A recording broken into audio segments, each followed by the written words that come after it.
In episode 6, we get a lot of backstory on the superheroes thanks to a new reality show that's really nothing more than propaganda to get the bill passed, but it goes into the backstory of all the superheroes and what hardships they had and where they grew up. And everybody's recorded something for it except Starlight. And she's been laying low ever since the whole fiasco at the Believe Expo. And because of that fiasco, the PR girl has been fired because it was her plan originally to put Starlight in that event. Starlight learns about this firing as she's walking into Madeline Stillwell's office and sees the PR girl walking out, and the PR girl is pissed and blames Starlight for her getting fired. When she meets with Madeline Stillwell, Madeline tries to kind of bully her and calls her a petulant child and she needs to wake up, but Starlight has the upper hand and says, no, that's not going to happen. I'm not doing any red carpets. I'm not doing reality TV. I'm not doing commercials. And she demands her old uniform back. And Madeline Stillwell is kind of taken back and says, I don't think you should be a part of the 7. And that's when Starlight says, I don't think that would be such a good idea. I mean, what would happen to your stock price if you fired an employee who just admitted on national television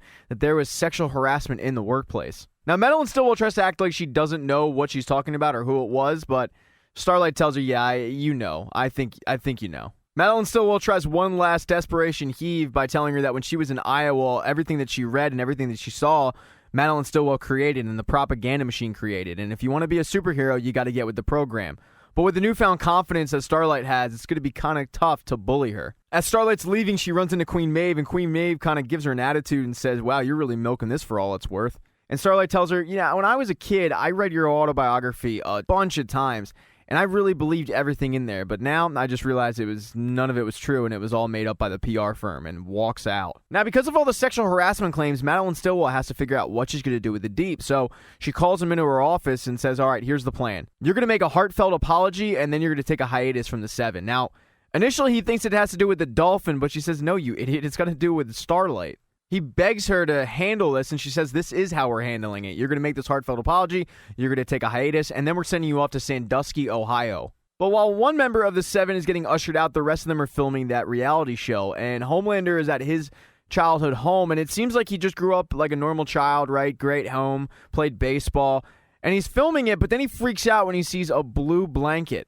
He ends up getting the guy who put it there fired and just loses his shit. Madeline Stillwell finds him and starts to apologize, and he freaks out on her and says, how would you feel if you were brought into a home to look at pictures of people you don't know and told those are your parents and you have to react to it? Probably not great. And Madeline Stillwell starts comforting him and saying, I know it's not easy, but I need you to do the mother story. And then she starts seducing him because these two have a very weird relationship. And it works because Homelander gets out there in front of the cameras and tells everybody that his mother used to make him a baseball cake, puts on a good show, and as soon as the camera's cut, he storms off. You end up learning that the reason he freaked out upon seeing that blanket is because Homelander actually grew up in a lab. A lot like Eleven from Stranger Things, he had doctors around him waving at him, and he remembers that blue blanket from that time in his life. The other members of the 7's backstories aren't as impressive. A-Train learned he had powers when he outran a bullet in a neighborhood shooting. And when Queen Maeve is filming hers, her ex-girlfriend shows up and they get into a little bit of a tiff. When Queen Maeve says, did it ever occur to you that I was just looking for a hookup that night? And the ex-girlfriend says, no, you were scared then and you're still scared now and you're the same scared girl. But most of this episode has to do with Huey, Billy, Mother's Milk, Frenchie, and the Asian girl. Mother's Milk has learned that Vought is sending Compound V to hospitals all around the country since the 60s, disguising them as polio vaccines, and they've basically been creating superheroes. And they now have all the information to blow the lid off this thing, so Huey and Billy head off. And now the issue is what to do with the Asian girl because she's still not talking. Mother's Milk has the idea to enlist a superhero named Mesmer to help them out. Now, Mesmer's superpower is if he touches you, he can read your mind, so he seems perfect. And on top of it, he absolutely hates Vought because he used to be in Vought and he got fired for insider trading. Mesmer was also on the TV show where A-Train met Popclaw, so he kind of knows all those people. Mother's Milk heads to basically like a poor man's Comic-Con, which features D-list actors and they like Tara Reid and Billy Zane, and also the guy who the A-Train beat in the race. And he sees Mesmer doing an autograph line. When Mother's Milk meets Mesmer, he has Mesmer read his mind, and Mesmer's kind of blown away with the story that he's seeing. Mother's Milk tells him that if he helps them, Mother's Milk will help him have a meeting with his daughter. Mesmer hasn't seen his daughter in years, and the fact that Mother's Milk works with at-risk youth will help him facilitate that encounter. So Mesmer agrees, and for 1 hour a month, he'll be able to meet with his daughter under supervision. All he has to do is help them out. So they go to meet with his daughter, and it's a very uncomfortable meeting. At the end of it, he gives his daughter a very awkward, uncomfortable hug, and then they go off to read Frenchie's Girl.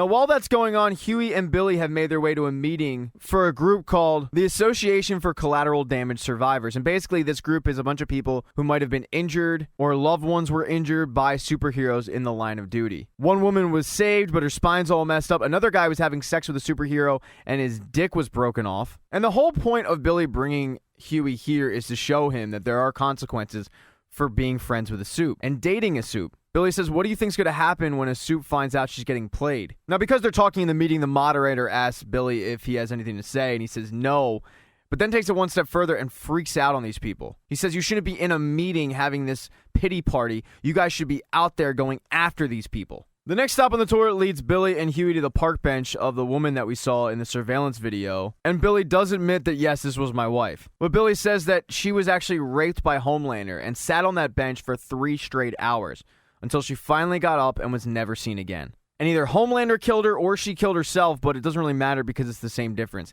And that is why Billy is going after Soups. And he tells Huey that no matter how attached you get to this girl, you can't get distracted from the mission at hand. You're doing this to avenge the death of Robin. So you can imagine how pissed off Billy is when he finds out that the rest of his team has teamed up with a superhero to help read this girl. He heads over to Mesmer's house where they're going to do the mind reading, and initially Mesmer is able to read the girl's mind, but she panics and snaps his wrist in half. After some convincing, he uses his other wrist, and they realize that she is a part of a terrorist group overseas. She was taken as a child, though, and she was a child soldier, so it's not like this was her choice. And she wants to go back there and get her brother. But because she was working with a terrorist group, they now think that Vought is also creating supervillains who they bring over to the States, shoot up with Compound V, send them back, and have Homelander fly in and save the day. And now this is the final cherry on top for all the information they need. So Billy heads to the deputy director's office to try to blow the lid off of it. But it's not enough for Billy just to have Vought brought down. He wants some demands.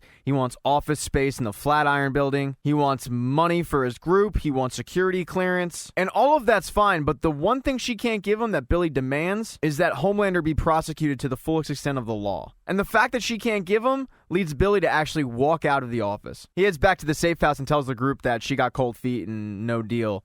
But you can tell Mother's Milk doesn't really buy that for a second. Billy says, don't worry about it, we'll take Vought down ourselves. And then Billy notices that Huey isn't there. And Huey isn't there because he's actually on a date with Starlight. And as they're sharing drinks in a local bar, talking about just running away with each other, Billy walks in and acts like he just happened to run into Huey. Eventually, Starlight gets up to go get more beer, and Billy just starts reaming in on Huey for once again being with a suit, even though he says, look, man, it's not what it looks like. Huey is pleading with Billy, telling him she's different, she can help us. And Billy says, what do you think she's going to do when she finds out that you killed Translucent? But they have a bigger issue at hand, because even though Mesmer absolutely hated Vought for kicking him out, he desperately wants to get back in.